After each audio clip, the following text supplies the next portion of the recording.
Dear Rinku Singh, आज सुर्खियों में तुम्हारी सगाई की चर्चाएं हैं। संसद के गलियारों से लेकर गली मोहल्लों तक चर्चा ये है कि वो रिंकू सिंह जो कभी गैस सिलेंडर ढोता था, एक कोचिंग में, एक होटल में पोछा लगाता था, अब सांसद दुल्हन ले आया है।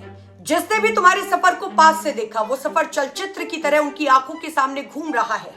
और ये कोई फिल्मी कहानी बिल्कुल भी नहीं है, बल्कि मेहनत, आंसू, हार और हौसले की एक सच्ची महागाथा है। रिंकू सिंह अलीगढ़ की उन गलियों से आए जहां पर सपनों के पंख नहीं होते, जहां क्रिकेट का मतलब एक टूटा प्लास्टिक का बैट और बॉल होती है और जिंदगी का मतलब 2 वक्त की रोटी। रिंकू सिंह का घर वो था जिसमें 5 भाई बहन थे और बाप एक एलपीजी सिलेंडर डिलीवरी मैन, जहां क्रिकेट खेलने के लिए जूते मांगकर पहनने पड़ते थे और भूख को चुप कराने के लिए सपनों को थोड़ा और आगे खिसकाना पड़ता था। कितनी बार तुम टूटे आईपीएल ट्रायल से रिजेक्ट होकर, चोट से परेशान होकर, पैसों के लिए नौकरी की तलाश में भटकते हुए, और एक वक्त तो वो आया कि अपने पिता को तकलीफ में देखकर तुमने क्रिकेट छोड़ने का मन बना लिया था। लेकिन फिर शायद किस्मत को भी तुम्हारी जैसी जिद से टक्कर लेनी थी। और याद है वो आईपीएल मैच जब केकेआर लगभग हार चुकी थी और आखिरी ओवर में 5 गेंदों में 5 छक्के मारकर रिंकू सिंह ने जो करिश्मा कर दिखाया, वो सिर्फ क्रिकेट नहीं था, बल्कि वो गरीबी की गाल पर एक जोरदार तमाचा था। और वो हर उस नौजवान के दिल में उम्मीद की लो थी जो समाज की तरफ से कमजोर घोषित कर दिए जाते हैं। तुम्हारे पास ना कोई बड़ा कोच था, ना ब्रांडेड किट थी और ना ही कोई क्रिकेट वाला बैकग्राउंड था। तुम्हारे पास थी तो सिर्फ माँ की दुआ थी, पिता की झुकी हुई पीठ का सपना था और तुम्हारी अपनी हड्डियों में जमा हुआ अभिमान था। और कल उसी रिंकू सिंह की मछली शहर से समाजवादी पार्टी सांसद प्रिया सरोज से सगाई हो गई है। हर कोई इसे सिंड्रेला स्टोरी कहेगा, लोग इसे किस्मत का खेल कहेंगे, लेकिन जिसने भी रिंकू सिंह को पास से जाना है वो इसे मेहनत का पुरस्कार कहेगा। क्योंकि रिंकू सिंह ने उन दिनों में विश्वास रखा जब अंधेरा गहरा था और उम्मीदें बहुत ही ज्यादा धुंधली थी।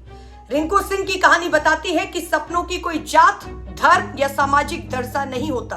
सपने सिर्फ उन आंखों के वफादार होते हैं जो उन्हें बंद आंखों से भी देखती है। तुम्हारी जिंदगी आज उन लाखों युवाओं की उम्मीद बन चुकी है जो कठिनाइयों से लड़ते हुए हार नहीं मानते हैं। और इस नए अध्याय, सगाई, विवाह और आगे की जिम्मेदारियों के लिए तुम्हें दिल से बधाई। आपका ये प्रेम संबंध सिर्फ एक रिश्ता नहीं, बल्कि ये संघर्ष की शान है, आपकी सादगी का इनाम है। रिंकू सिंह ने पूरी दुनिया का दिल जीत लिया है और कल पूरे दिन सोशल मीडिया पर सिर्फ रिंकू सिंह की सगाई के वीडियोस वायरल हो रहे थे। एक गाना जो लगातार बज रहा था कि आज से तेरी सारी गलियां मेरी हो गई, आज से मेरा घर तेरा घर हो गया।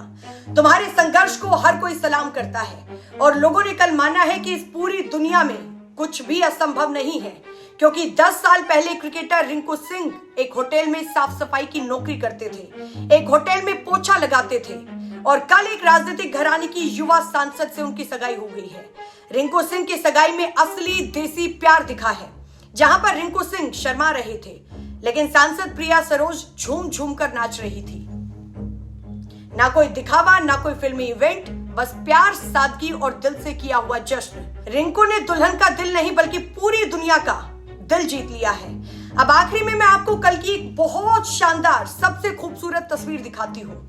ये तस्वीर है, इस फोटो में आप अखिलेश यादव को देख सकते हैं और अखिलेश यादव के बगल में रिंकू सिंह के माता पिता को भी देखेंगे। उन दोनों को जब उस वीआईपी लाइन में जिसने भी देखा, हर किसी को रिंकू सिंह पर गर्व हुआ, प्राउड फील हुआ कि आज एक बेटे ने अपने माँ बाप को उस स्थान पर खड़ा कर दिया है जहां पर मान सम्मान हर किसी को नहीं मिलता है। एक बधाई रिंकू सिंह के साथ उनके माता पिता के लिए भी बनती है। कल सांसद प्रिया सरोज रिंग सेरेमनी में इमोशनल होती दिखाई दी और इसलिए कहते हैं कि बेटी सेलिब्रिटी हो या फिर राजनेत्री हो, जब माँ बाप से दूर होती है तो आंसू निकल ही जाते हैं।